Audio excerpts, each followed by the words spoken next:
Amante Dios y Padre Celestial, muchas gracias por tu amor, por tu misericordia, porque nos tienes aquí hablando de ti, pensando en ti, estudiando acerca de ti.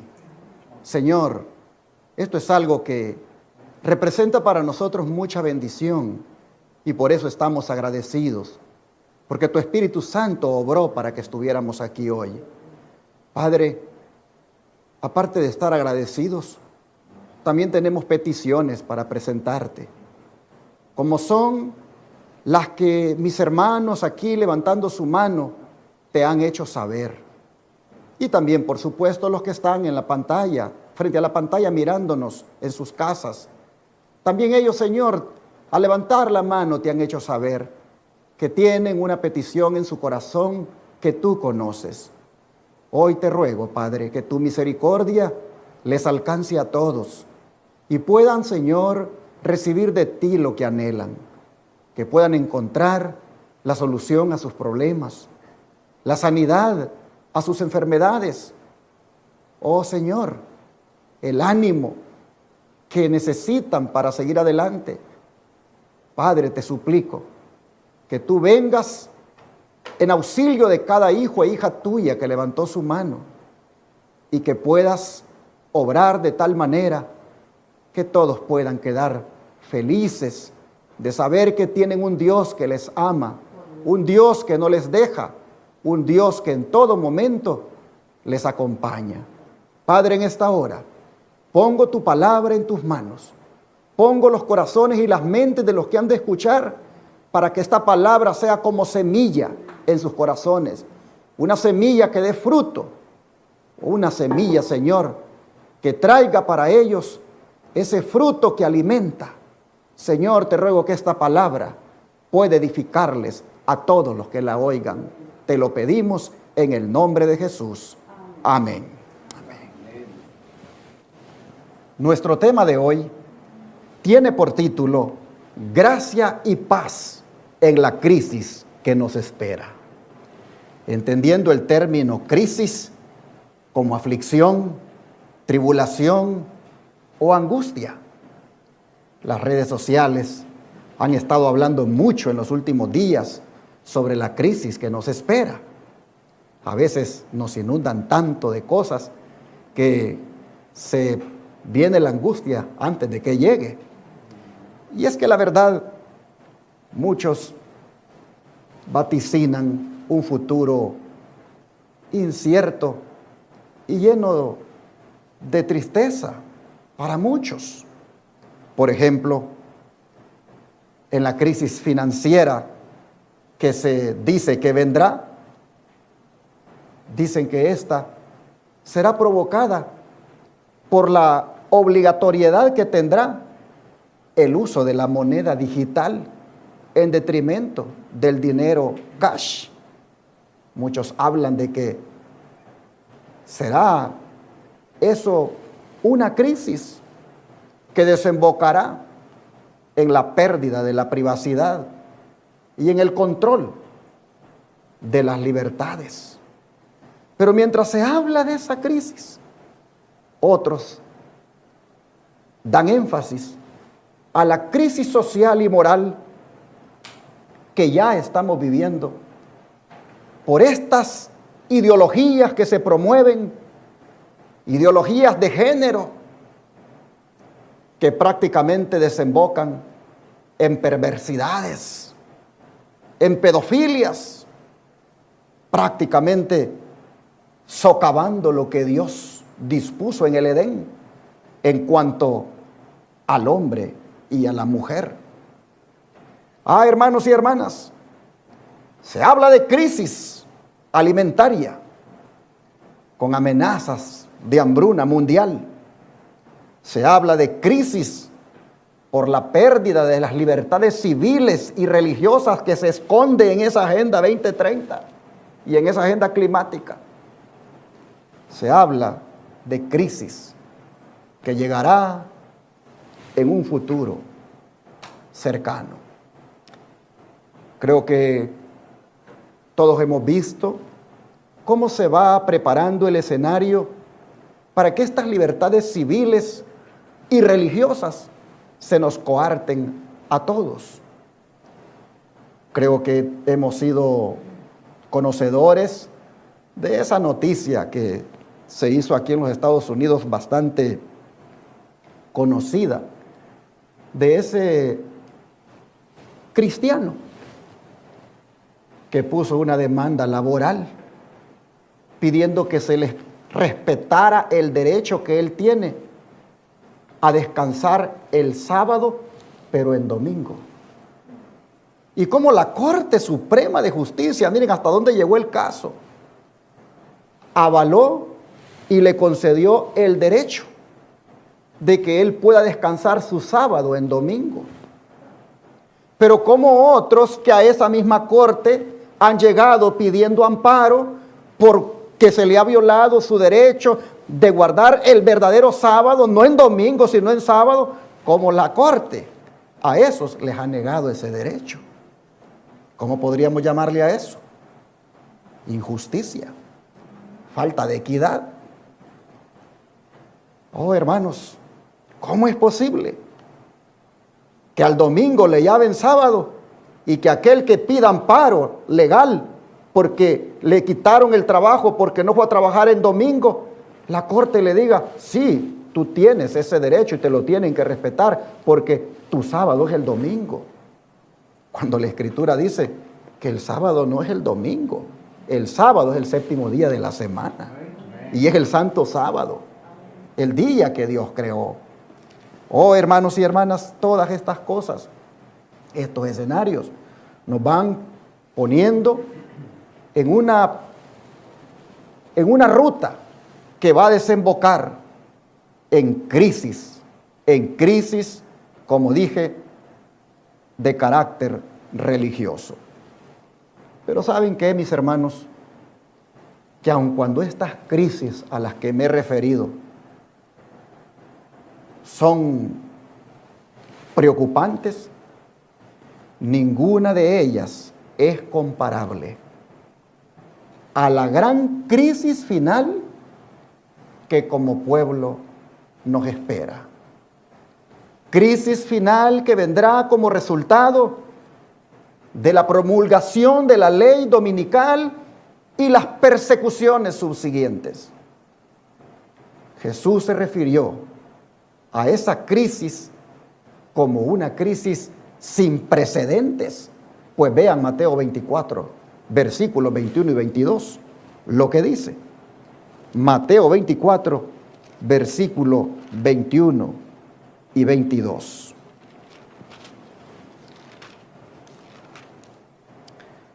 Dijo el Señor, porque habrá entonces gran tribulación, cual no la ha habido desde el principio del mundo hasta ahora, ni la habrá.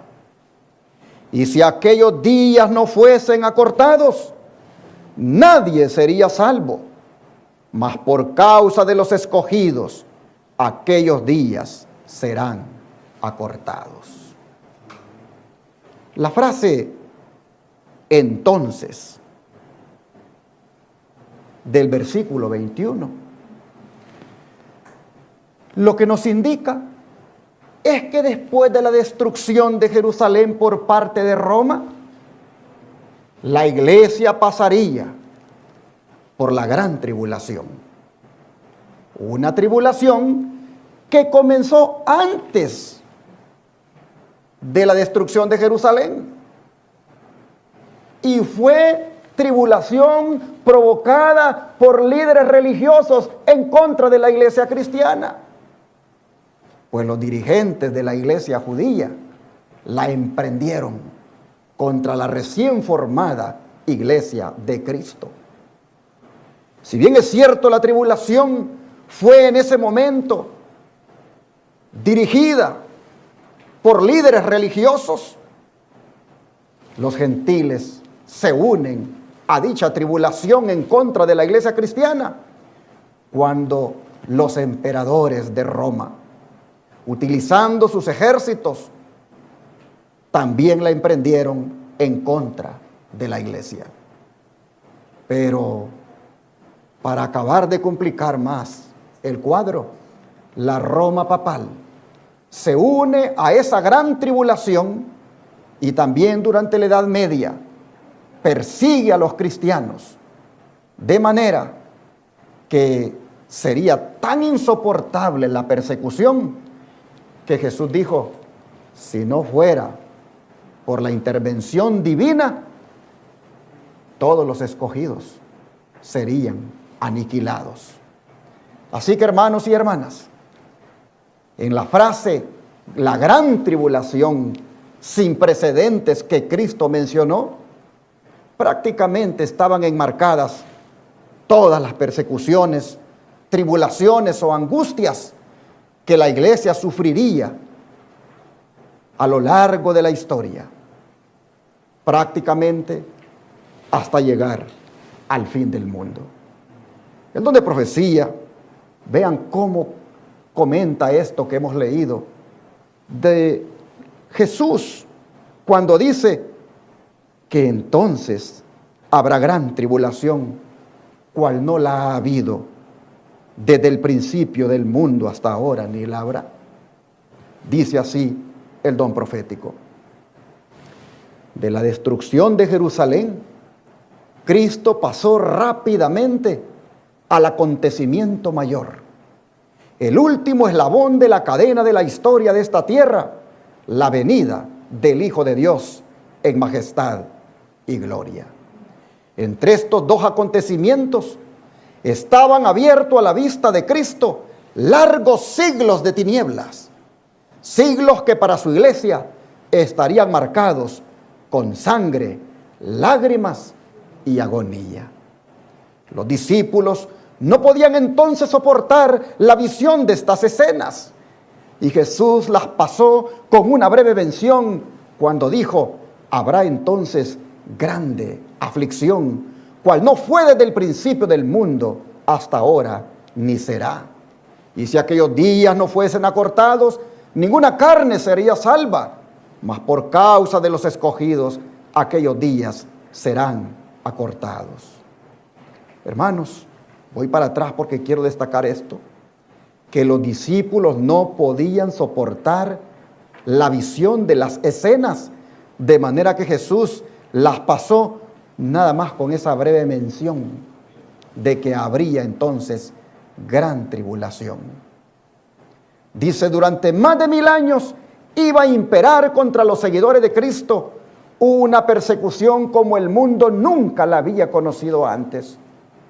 Millones y millones de sus fieles testigos iban a ser muertos. Si Dios no hubiera extendido la mano para preservar a su pueblo, todos habrían perecido. Pues dijo que por causa de los escogidos, aquellos días serían acortados. Luego, en lenguaje inequívoco, nuestro Señor habla de su segunda venida y anuncia los peligros que iban a preceder a su advenimiento al mundo. Y luego dice, las autoridades harán leyes para restringir la libertad religiosa. Asumirán el derecho que pertenece solo a Dios. Pensarán que pueden forzar la conciencia que únicamente Dios debe regir. Aún ahora están comenzando y continuarán esta obra hasta alcanzar el límite que no pueden pasar. Noten ustedes que la obra ya está comenzando. ¿Cuál obra? La obra de forzar la conciencia que únicamente Dios debe regir. Es decir, ya se están haciendo leyes que van encaminadas a forzar la conciencia.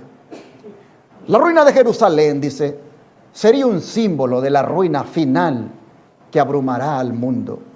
Las profecías que se cumplieron en parte en la destrucción de Jerusalén se aplican más directamente a los días finales. Estamos ahora en el umbral de acontecimientos grandes y solemnes. Nos espera una crisis como jamás ha presenciado el mundo.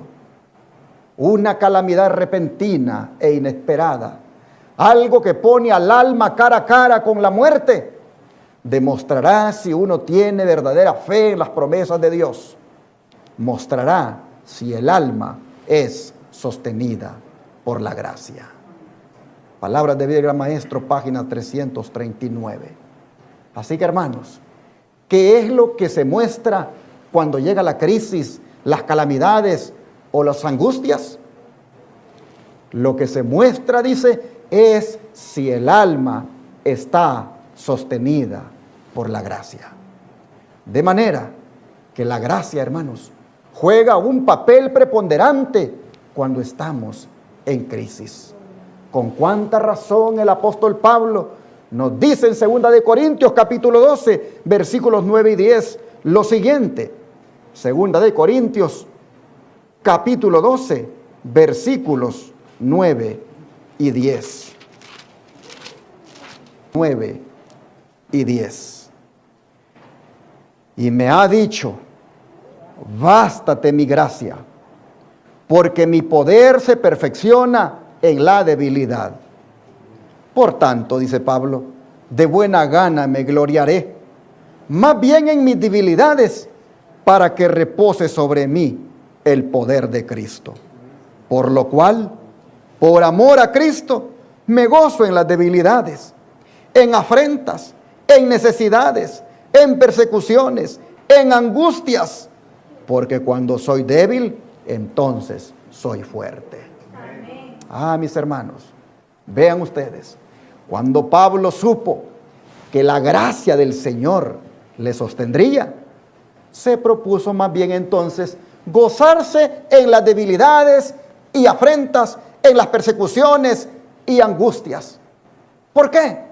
Porque la gracia del Señor lo fortalecería para soportar esas angustias, para soportar esas debilidades, para soportar esas crisis. Sin duda, Pablo pidió ser liberado de la dolencia que tenía, pues le estorbaba para su ministerio. Pero Cristo le dio en esa ocasión más de lo que él necesitaba con esa abundante provisión de gracia. Dios, hermanos, nunca ha prometido alterar nuestras circunstancias, ni liberar a los hombres de sus dificultades. Nunca ha prometido eso. Los males corporales y las circunstancias desfavorables son asuntos de importancia secundaria para el Señor. Lo que Él ha prometido en medio de las circunstancias adversas es, ¿qué cosa? Su gracia. Que baste, dice Él, su gracia, la fortaleza interior para soportar es mucho mayor, hermanos, de la gracia divina que el dominio de las dificultades externas de la vida. Una persona puede estar externamente quebrantada. Una persona puede estar externamente desgastada. Una persona puede estar exhausta y casi deshecha. Pero si la gracia del Señor le sostiene, puede soportar. Oh, hermanos y hermanas, si tenemos la gracia de Cristo en medio de la tormenta, podemos estar en paz, ¿sí o no? Claro que sí. ¿Por qué? Porque Él nos da su paz en medio de la angustia. Porque Él nos da su paz en medio de las crisis. Vean cómo Él lo dice en Juan 16, versículo 33.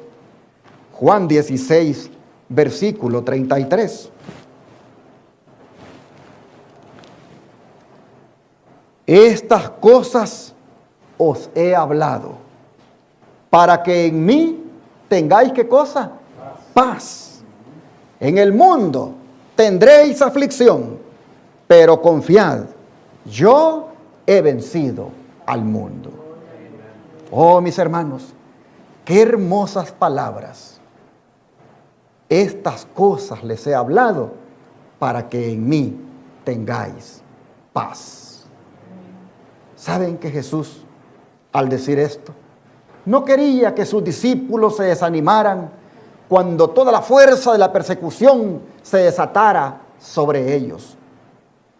Y cómo se ve más tarde que eficazmente aprendieron la lección cuando manifestaron ese intrépido valor al hacerle frente a la prisión, a los azotes, a la tortura y la muerte.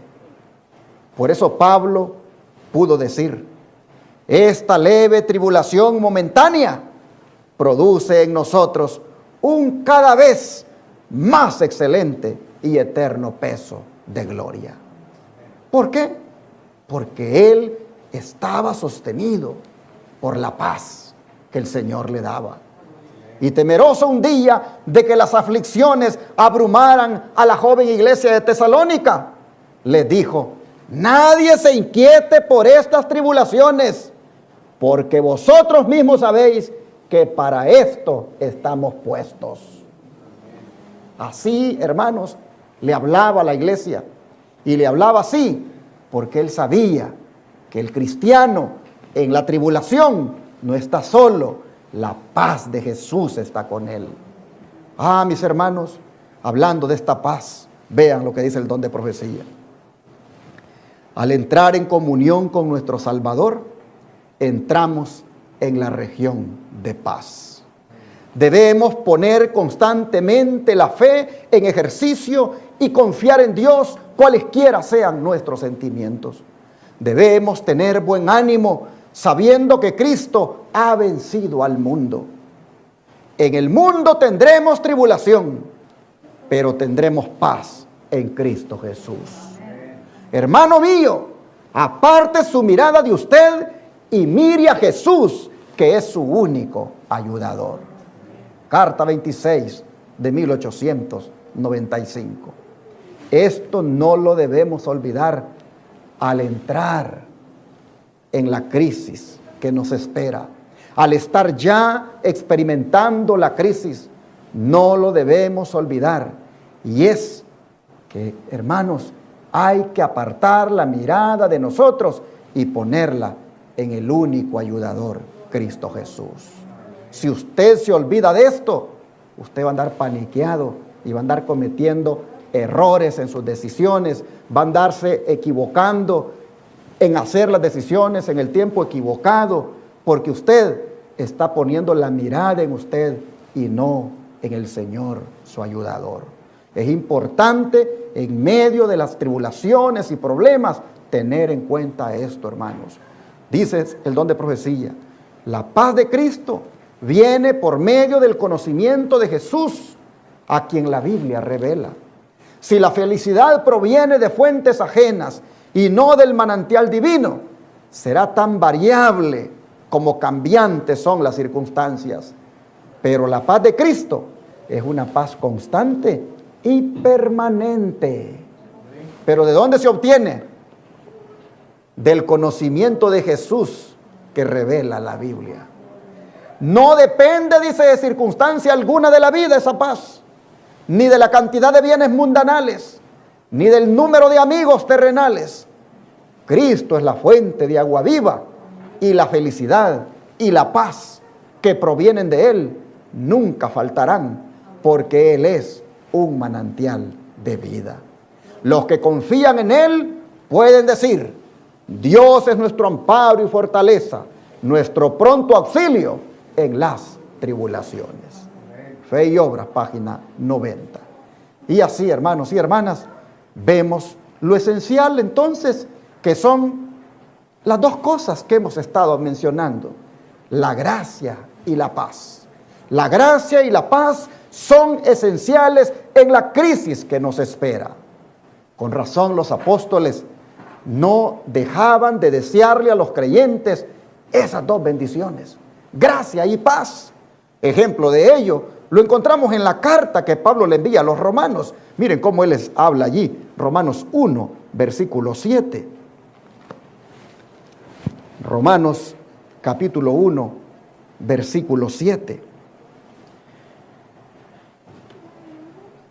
Dice: a todos los que estáis en Roma, amados de Dios, llamados a ser santos, gracia y paz a vosotros, de Dios nuestro Padre y del Señor Jesucristo.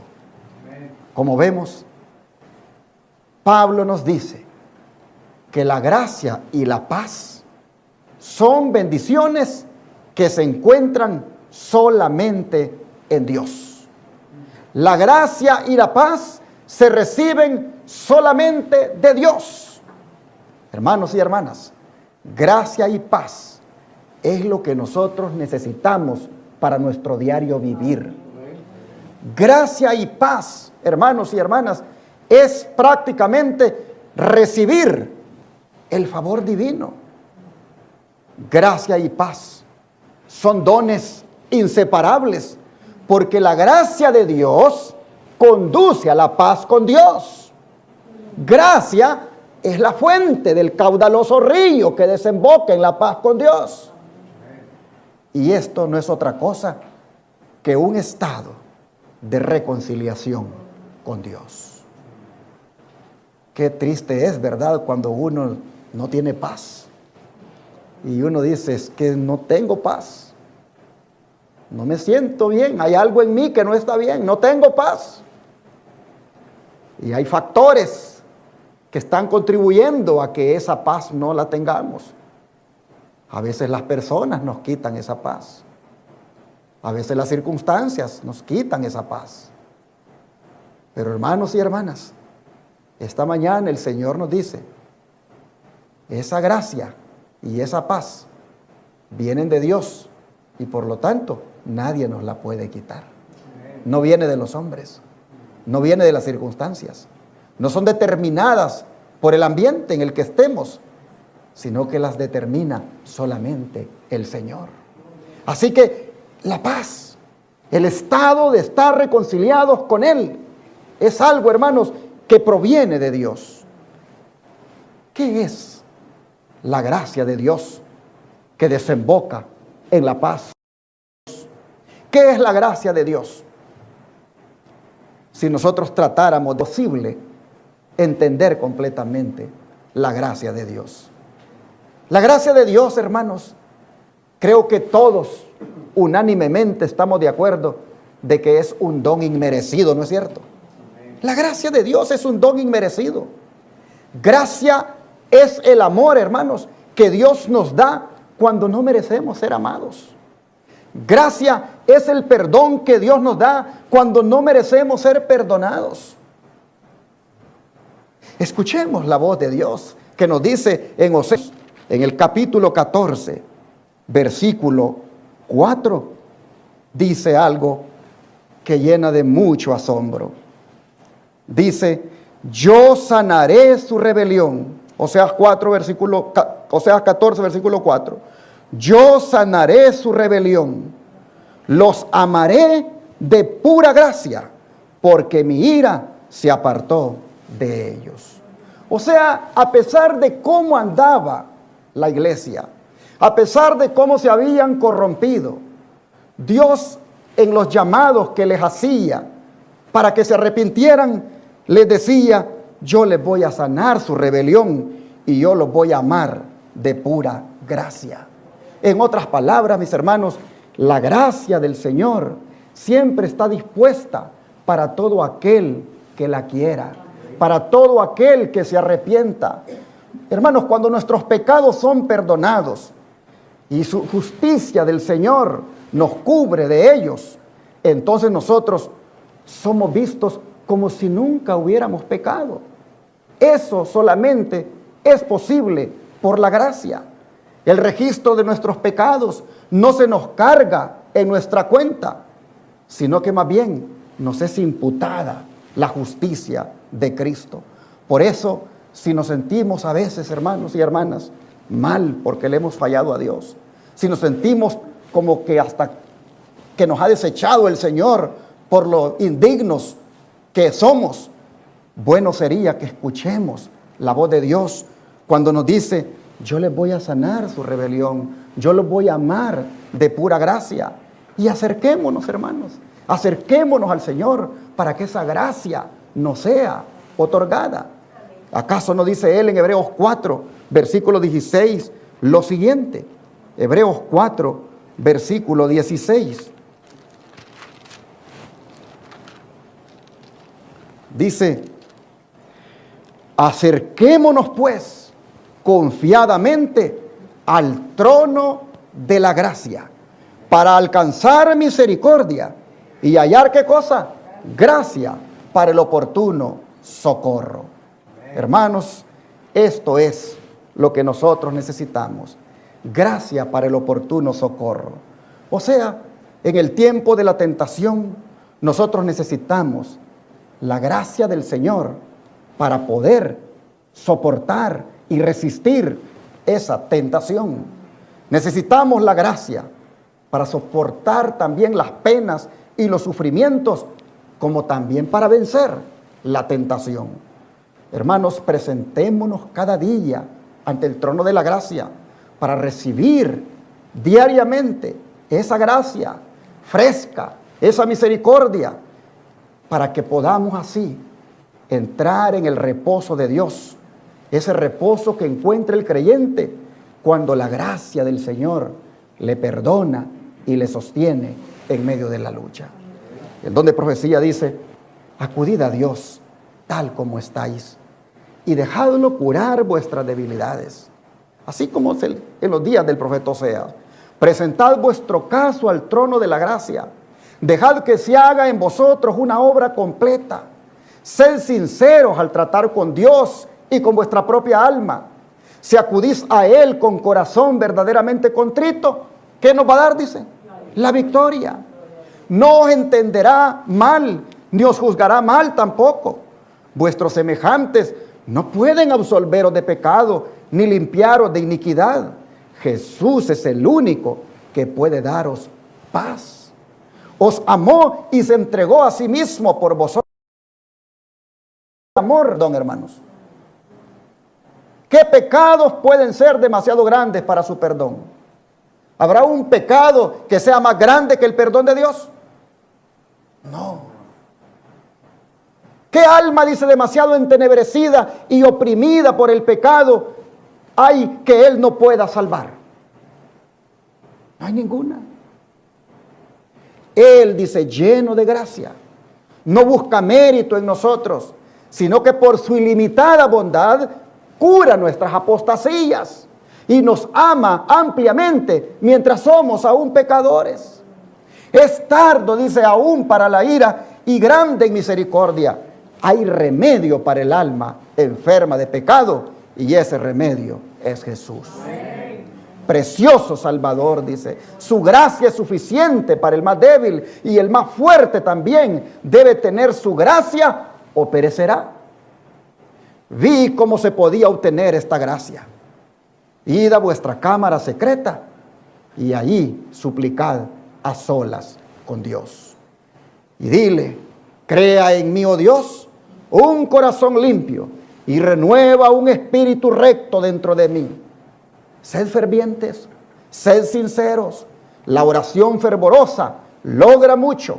Luchad en oración tal como Jacob. Así se obtiene la gracia. En este libro, la maravillosa gracia de Dios, se nos dice cómo se obtiene. Es yendo a la cámara secreta y allí pidiéndole al Señor que su gracia nos cubra. Hermanos y hermanas, hay que pedir en oración la gracia de Dios y Él está más que dispuesto a dársela a cada uno de nosotros. Pues vea lo que dice Santiago, capítulo 4, versículo 6. Santiago, capítulo 4, versículo 6.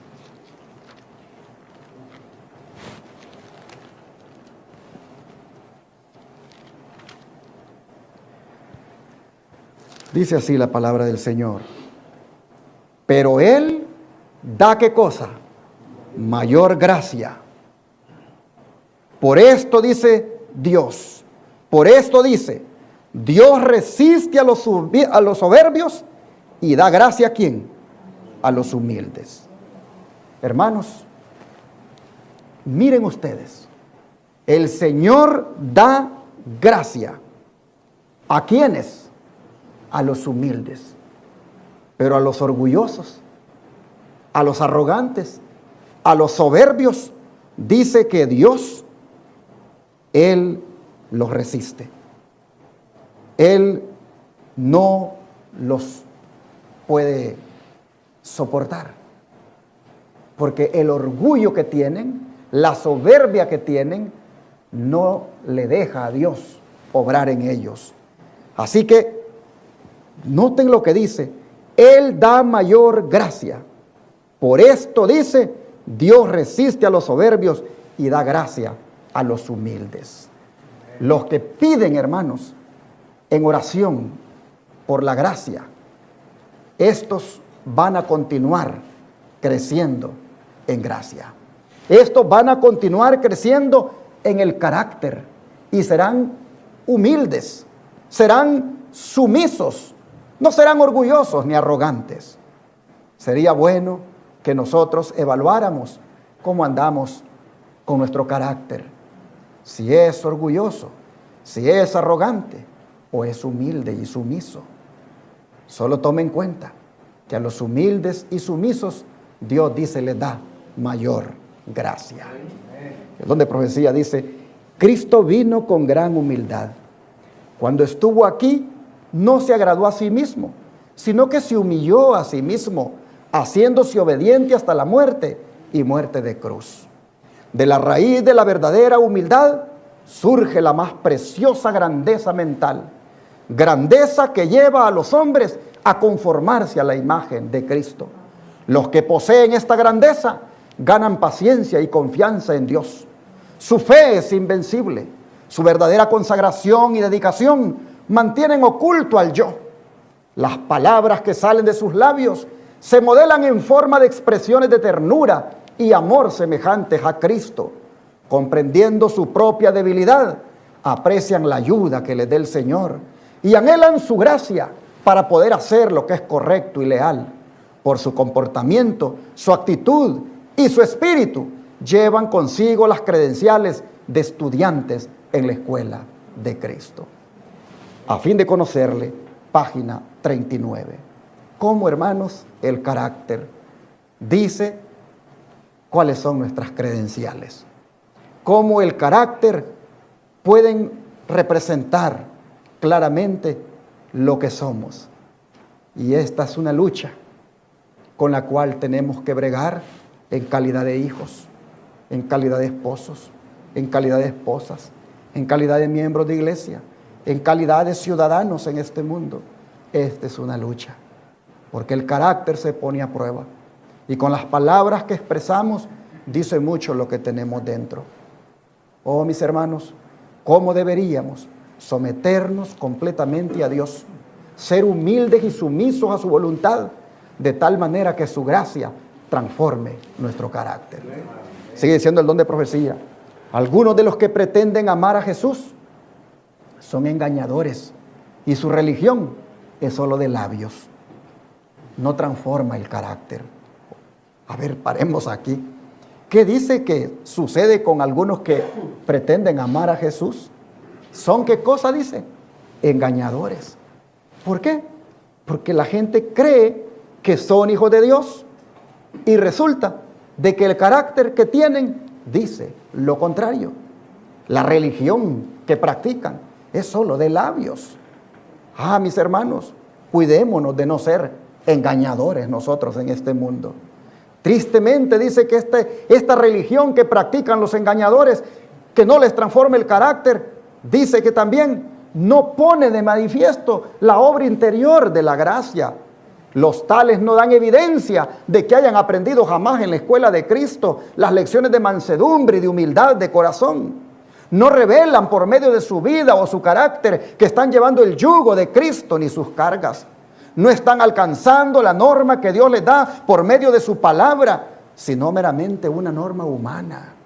Su vida no es pura como la de Cristo. No están siendo refinados ni ennoblecidos por su espíritu. No conocen el camino de la verdad y se cuentan entre los que dirán en aquel día: Señor, Señor, ábrenos, enseñamos en las calles, hemos hecho maravillas.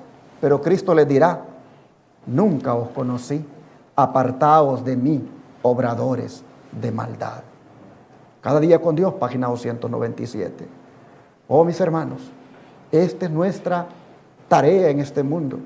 Esta es nuestra misión, reflejar el carácter de Cristo cada día. Y la primera persona que te lo va a poner a prueba va a ser tu esposo o tu esposa. La primera persona que te lo va a poner a prueba son los que viven contigo. Pero si tú le has dicho en la mañana al Señor, ayúdame a reflejar tu carácter y dame tu gracia para que pueda soportar cualquier provocación, para que pueda controlar mi temperamento. Si usted le ha dicho eso al Señor, la gracia del Señor le va a ayudar para poder usted reflejar el carácter de Cristo. Y si queriendo reflejarlo se equivoca, si habiéndole dicho al Señor que le ayudara, usted se equivoca y saca a relucir su carácter, entonces no se desanime. En ocasión usted pueda obtener la victoria sobre su propio yo. Oh, mis hermanos, en la crisis que nos espera, nosotros debemos saber que la gracia es indispensable. Pidámosle humildemente al Señor su gracia para enfrentar la crisis, porque la crisis va a probar el carácter de cada uno de nosotros. Hemos leído que no hay ningún problema en cuanto al Señor darnos su gracia, pues dice que Él tiene mayor gracia para el humilde. Así que este día podemos ir mirando que hay dos dones que Dios da para enfrentar la crisis. ¿Por qué decimos que la paz ayuda para enfrentar la crisis que nos espera? Bueno, hermanos y hermanas, porque ella nos permite estar calmos y serenos en medio de la crisis. Esta paz, como dije hace un momento, es el resultado inevitable de aceptar, de recibir y de experimentar la maravillosa gracia de Dios revelada en el sacrificio de Cristo. Un excelente lugar para meditar en eso es el aposento alto. En aquel día de la resurrección, cuando Cristo se apareció a sus discípulos, cuando ellos estaban allí, oigan las palabras que Cristo les dijo. Vamos a leer el Evangelio de Juan, capítulo 20, versículo 19. Juan 20, versículo 19.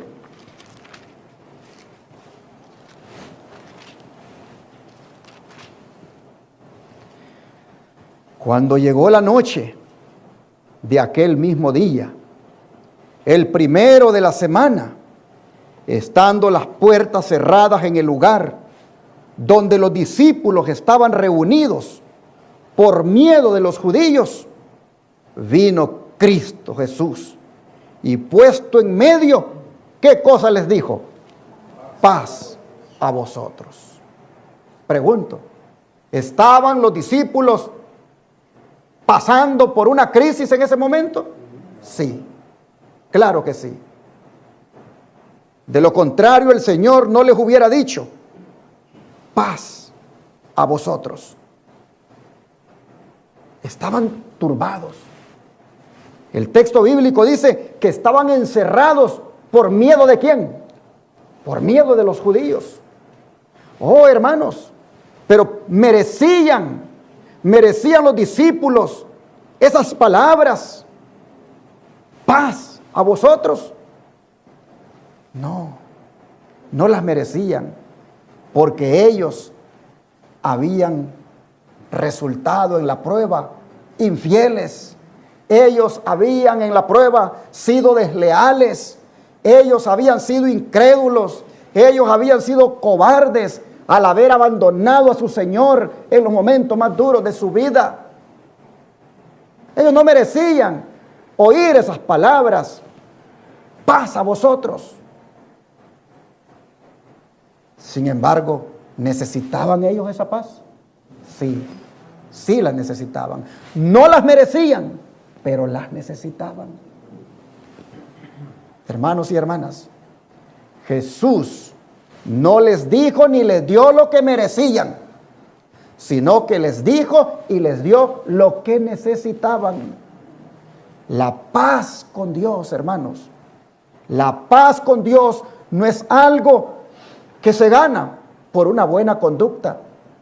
Ellos no se la merecían porque la conducta que habían manifestado para con Jesús era una conducta equivocada, errada. Dejar a su Señor. Oh, mis hermanos, pero así es Dios. Él, a pesar de lo que somos, viene y nos busca para darnos su paz. La paz de Dios no es lo que merecemos, pero sí lo que necesitamos. Los discípulos, cuando Jesús entró al aposento alto, lo que se merecían tal vez hubiera sido unas palabras de reprensión. ¿Por qué me dejaron? ¿Por qué salieron huyendo?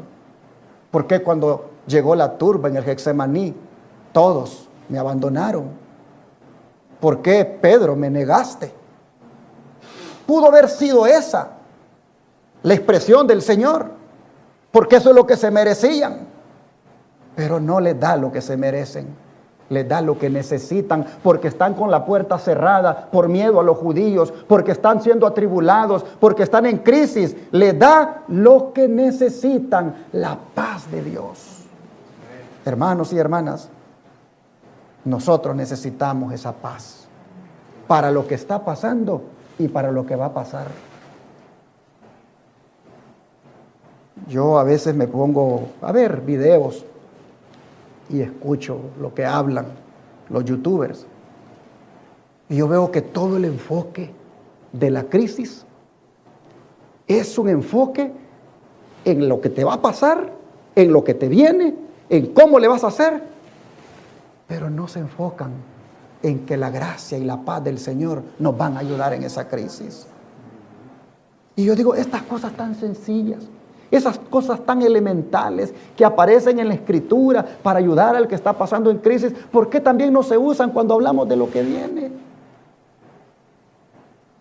A veces pareciera como que cuando la crisis venga vamos a estar solos, y si yo no hago esto, a ver cómo me va a ir. Hermano, hermana, si tienes la gracia y la paz de Dios contigo, esa gracia y paz te van a ayudar en medio de la crisis. La crisis no es para manejarla tú solo. La crisis no es para que la pases tú solo. La crisis no es para que la resuelvas tú solo. La crisis es para que se revele si la gracia y la paz de Cristo están contigo. Y se va a revelar por tu manera de enfrentar la crisis. ¿Dónde ganó Cristo la paz para nosotros? El versículo 20 dice: y cuando les hubo dicho esto, paz a vosotros, les mostró las manos y el costado. Y entonces los discípulos se regocijaron viendo al Señor. Noten, les mostró las manos y el costado. Hermanos y hermanas, en esas manos que habían sido clavadas en la cruz, en ese costado que había sido herido con la lanza, allí, hermanos, en ese Cristo que había sido crucificado, allí se había asegurado nuestra paz con Dios. Viendo esas manos heridas y ese costado traspasado, hermanos, dice que la tristeza se les convirtió en gozo. Se regocijaron. ¿Por qué, hermanos?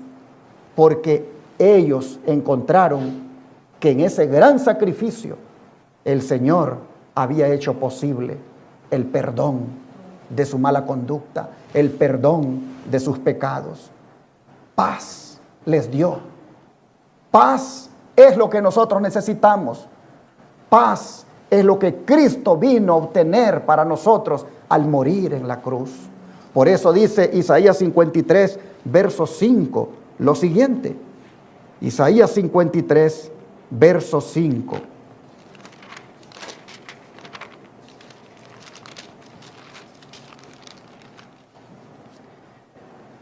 mas Él herido fue por nuestras rebeliones, molido por nuestros pecados.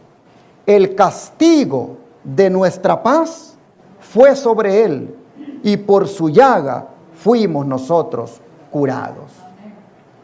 El castigo de nuestra paz, hermanos y hermanas.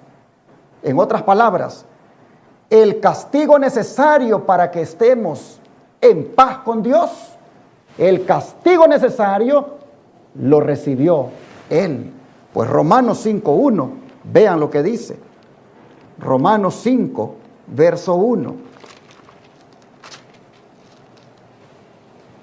Justificado pues por la fe, tenemos ¿qué cosa?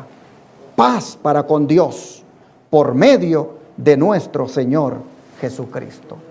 Justificados pues por la fe. Hermanos, el efecto de haber recibido la justificación por la fe es que ésta ha proporcionado paz a nuestras almas.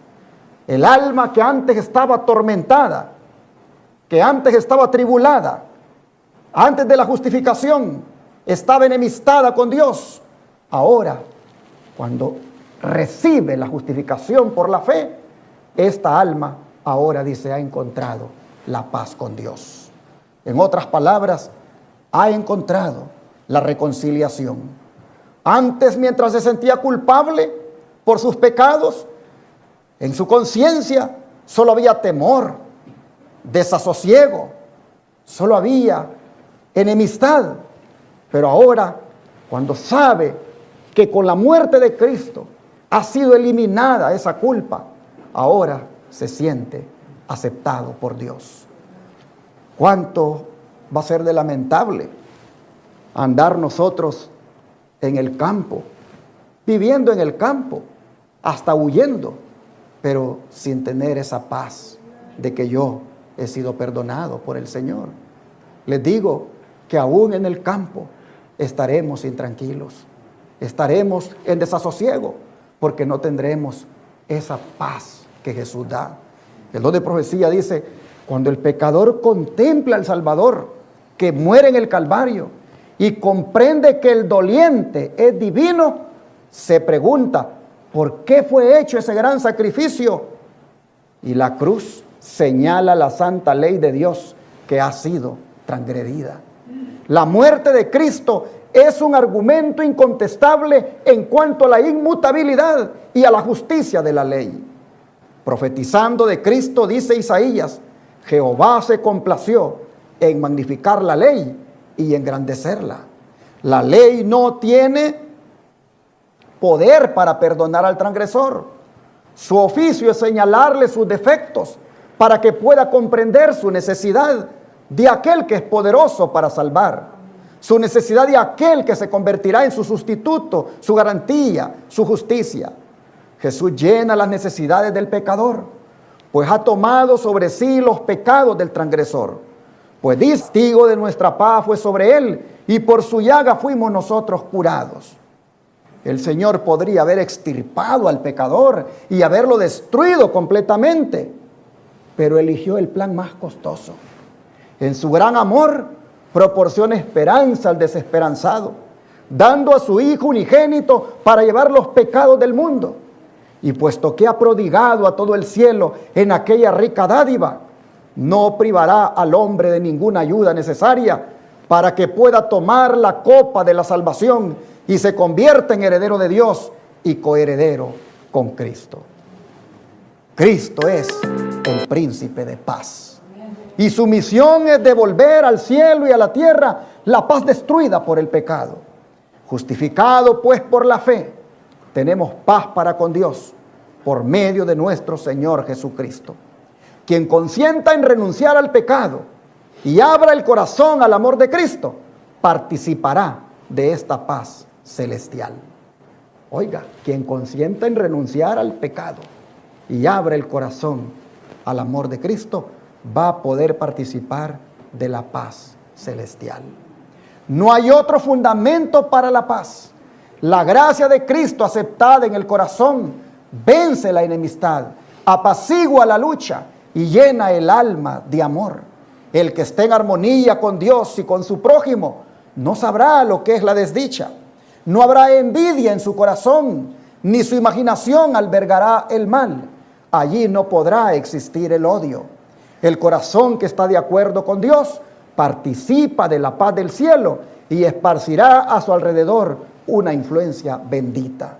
El espíritu de paz se asentará como rocío sobre los corazones cansados y turbados por la lucha del mundo. Discurso Maestro Jesucristo, página 27.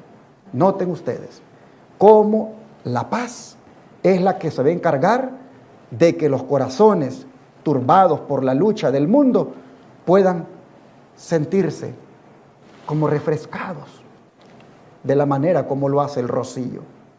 Pero llama la atención que cuando uno mira el grande amor de Cristo en la cruz por nosotros, uno debe ver también, dice, la ley de Dios. Transgredir la ley de Dios es pecado. Y Cristo en la cruz murió por todos los transgresores de la ley de Dios. Porque todos, dice la Biblia, hemos cometido pecado. De manera que en Cristo, al morir por nosotros, al morir por nuestros pecados, al pagar allí en la cruz nuestra culpa, hermanos, ha hecho posible de que volvamos a estar en paz con Dios. Antes estábamos enemistados. Por eso es importante tener en cuenta el respeto siempre de la santa ley de Dios. Isaías capítulo 48, miren cómo lo dice. Isaías 48, 18.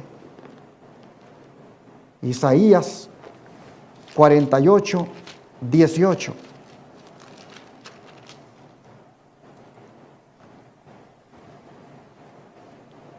Oh, si hubieras atendido mis mandamientos, fuera entonces tu paz como un río y tu justicia como las ondas del mar. Hermanos, paz, según estas palabras, es el resultado de aceptar no solo la gracia perdonadora de Dios, sino también de obedecer sus mandamientos. Los mandamientos de Dios fueron dados para guiar a los hombres por caminos de paz y justicia. Al decir, oh, si hubieres atendido mis mandamientos, confirma lo que Dios había dicho, que Él no se complace en la muerte de los pecadores. Les asegura que si hubieran sido obedientes a los mandamientos, no solo habrían sido preservados del cautiverio, sino que entonces tu paz, como un río caudaloso, como el Éufrates de aquellos tiempos, sería tu justicia también, dice, como las ondas del mar. Hermanos, guardar los mandamientos de Dios produce paz como la de un río. ¿Qué quiere decir esto? Paz como la de un río. Hermanos, que es una paz que fluye, es una paz abundante, es una paz vivificante, es una paz refrescante como la de un río. Pero dice también que sería tu justicia como las ondas del mar, en el sentido de que sería una justicia interminable, una justicia como las ondas del mar que nunca se terminan y que siempre están presentes, es decir, una justicia perdurable. Hermanos, pero por la desobediencia, la corriente de la prosperidad del pueblo de Dios quedó interrumpida y el triunfo de su causa fue impedido. Pero lo mismo, tristemente, le sucede hoy en día al mundo. El mundo promueve la paz. El mundo hace foros por la paz. El mundo habla de paz sin importarle los mandamientos de la ley de Dios. Así nunca obtendrán paz. Pero nuestra meditación esta mañana no podemos dejarla inconclusa sin antes hablar de cómo obtener estas dos cosas. La gracia de Dios que nos trae la paz de Dios y la paz con Dios. ¿Cómo se obtiene, hermanos? ¿Cómo se obtiene esta paz con Dios y de Dios? ¿Cómo se obtiene esto que tanto se necesita? El camino a Cristo, ese libro inspirado nos dice cómo. A medida, dice, que vuestra conciencia ha sido vivificada por el Espíritu Santo, habéis visto algo de la perversidad del pecado, de su poder, su culpa, su miseria, y lo miráis con aborrecimiento. Sentís que el pecado os separó de Dios y que estáis bajo la servidumbre del poder del mal. Cuanto más lucháis por escaparos, tanto mejor comprendéis vuestra falta de fuerza. Vuestros motivos son impuros, vuestro corazón corrompido. Veis que vuestra vida ha estado colmada de egoísmo y pecado. Ansiáis ser perdonados, limpiados y libertados. ¿Qué podéis hacer para obtener la armonía con Dios y asemejaros a Él? Lo que necesitáis es, ¿qué cosa? Paz. Tener en el alma el perdón, la paz y el amor del cielo. No se los puede comprar con dinero. La inteligencia y la sabiduría no pueden alcanzarlos, ni podéis esperar conseguirlos por vuestro propio esfuerzo. Pero Dios os lo ofrece como un don, sin dinero y sin precio. Son vuestros con tal que extendáis la mano para tomarlos. Amén. Camino a Cristo, página 49. Miren el mensaje que nos da esta cita. Para lograr la armonía con Dios y asemejarnos a Él, dice que lo que necesitamos es tener paz. Tener en el alma el perdón, la paz y el amor del cielo. Pero ¿qué podemos, dice, hacer para lograrlo? Solamente, dice, extender la mano. ¿Por qué? Porque son dados por gracia. Son dados por la gracia del Señor. Mire cómo se expresa esta misma verdad en esta otra cita. El creyente no es exhortado a que haga paz con Dios. Nunca lo ha hecho, ni jamás podrá hacerlo.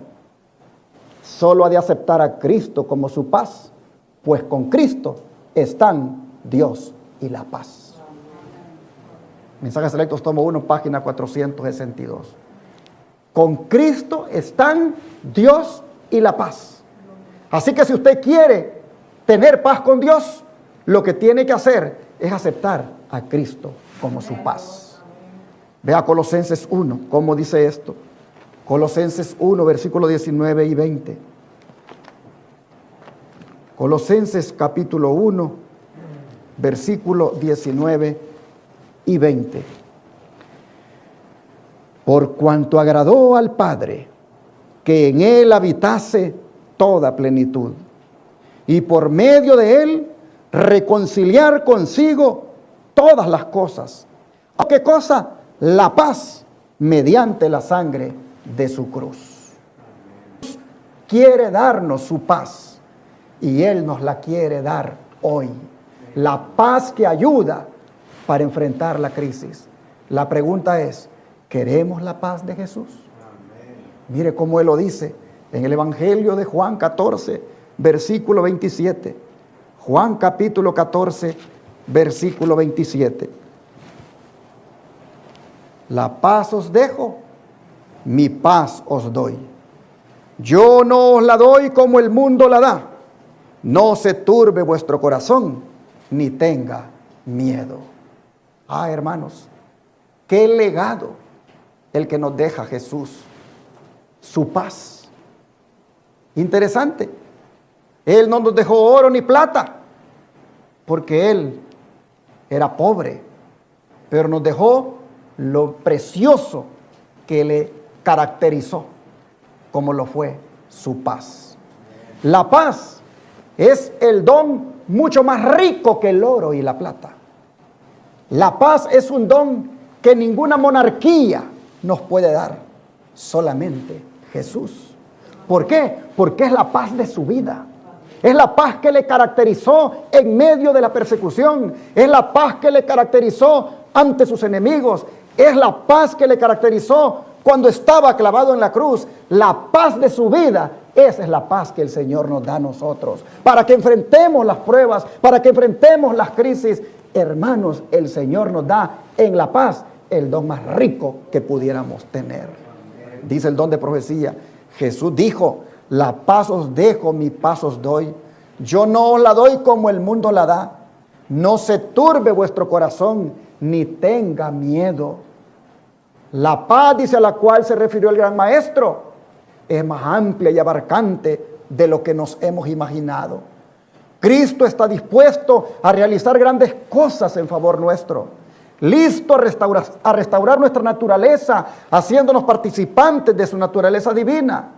El Señor está deseoso de unir nuestro corazón con su corazón de amor infinito para que nos reconciliemos totalmente con Dios. Pero también es nuestro privilegio comprender que Dios nos ama tanto como ama a su propio Hijo. Cuando creemos en Cristo como nuestro Salvador personal, la paz de Cristo se hace nuestra.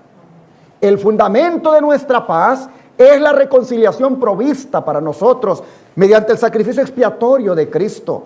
Pero los sentimientos sombríos no constituyen una evidencia de que las promesas de Dios no sean efectivas.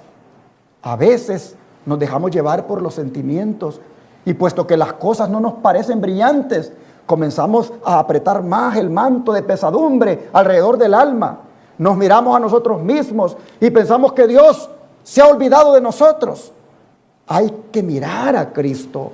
En mí, dice Cristo, hallaréis paz. Nos adentramos en el terreno de la paz cuando comenzamos a tener comunión con Cristo, por supuesto. Hermanos, esta es la paz que necesitamos.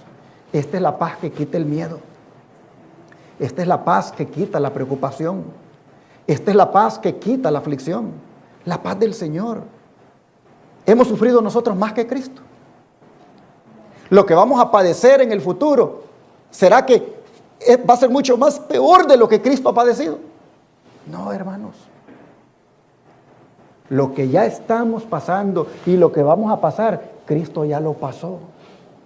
Y con la paz que le caracterizó, Él lo soportó. Y con la paz que le caracterizó, Él lo enfrentó.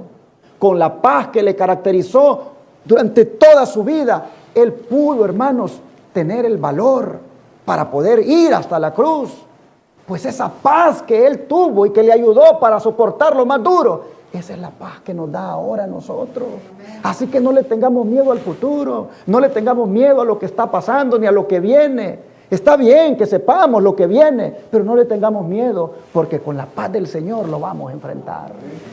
Esta es la paz que necesitamos, hermanos, porque esta paz nos ha de preparar para la crisis que nos espera. La paz que el Señor nos ofrece es motivo para no tener miedo a las tribulaciones. Yo creo que es apropiado terminar este mensaje con las animadoras palabras que se encuentran en Romanos 8, versículos 35 al 39. Pero antes vamos a leer el versículo 31. Romanos 8, versículo 31 primeramente. Dice, ¿qué pues diremos a esto? Si Dios es por nosotros, ¿quién contra nosotros? Permítame decirlo de otra manera. ¿Qué tenemos que decir después de haber oído todo esto? Que los enemigos de nosotros también son enemigos de Dios. Y por lo tanto, Dios va a pelear por nosotros. Amén. Dios se va a enfrentar con nuestros enemigos, porque nuestros enemigos también son enemigos de Dios. No se nos olvide, hermanos. Cuando venga la ley dominical, cuando venga la persecución, cuando vengan todas las crisis que van a venir, cuando las élites de este mundo, cuando esos que mueven los hilos en el mundo hagan planes para ir contra el pueblo de Dios, cuando nos veamos cara a cara con la muerte, no se le olvide que si Dios es con nosotros, ¿quién contra nosotros? No se le olvide que esos enemigos nuestros que nos quieren hacer daño y que nos están haciendo daño y nos van a hacer daño, no se le olvide que esos también son enemigos de Dios y Dios se va a encargar de ellos. No se le olvide eso. Por eso Dice el versículo 35 en adelante. ¿Quién nos separará del amor de Cristo? ¿Tribulación o angustia? ¿O persecución o hambre? ¿O desnudez o peligro? ¿O espada? Como está escrito, por causa de ti somos muertos todo el tiempo. Somos contados como ovejas de matadero. Antes, en todas estas cosas, somos más que vencedores por medio de aquel que nos amó. Por lo cual estoy seguro de que ni la muerte ni la vida, ni ángeles ni principados, ni potestades, ni lo presente, ni lo porvenir, ni lo alto, ni lo profundo, ni ninguna otra cosa creada nos podrá separar del amor de Dios que es en Cristo Jesús, Señor nuestro. Amén. Hermanos, ninguna autoridad civil, ningún gobernante, ningún instrumento de justicia humana nos va a separar del amor de Dios. Podrán legislar en contra de nosotros. Podrán legislar en contra de la manada pequeña que predica la verdad presente. Podrán legislar en contra de nosotros, pero no nos podrán separar del amor de Dios. ¿Puede alguien poner una distancia entre nosotros y el amor de Cristo? ¿Puede alguien hacer que Él deje de amarnos? No. Porque su gracia y su paz están con nosotros. Y su gracia y su paz nos van a sostener.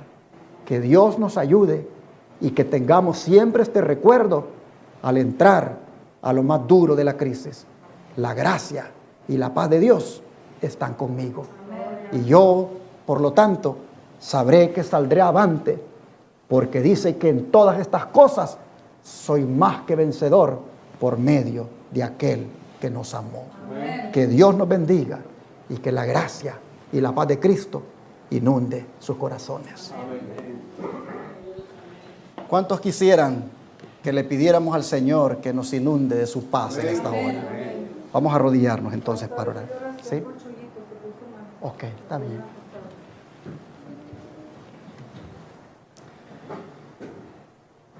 Padre nuestro que está en el cielo, Señor, gracias por ofrecernos estos dos dones tan preciosos como es su gracia y su paz.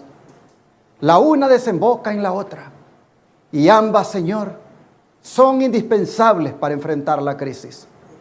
Al haber sabido nosotros, o por lo menos, Señor, recordar sobre la crisis que nos espera, cuán reconfortante resulta saber que tenemos estas dos bendiciones a nuestro alcance. Amén. Tu gracia y tu paz. Hoy oramos para que ellas nos sean renovadas nuevamente en nuestra vida. Hoy suplicamos que nuevamente tu gracia sea sobre nosotros y tu paz inunde nuestro ser.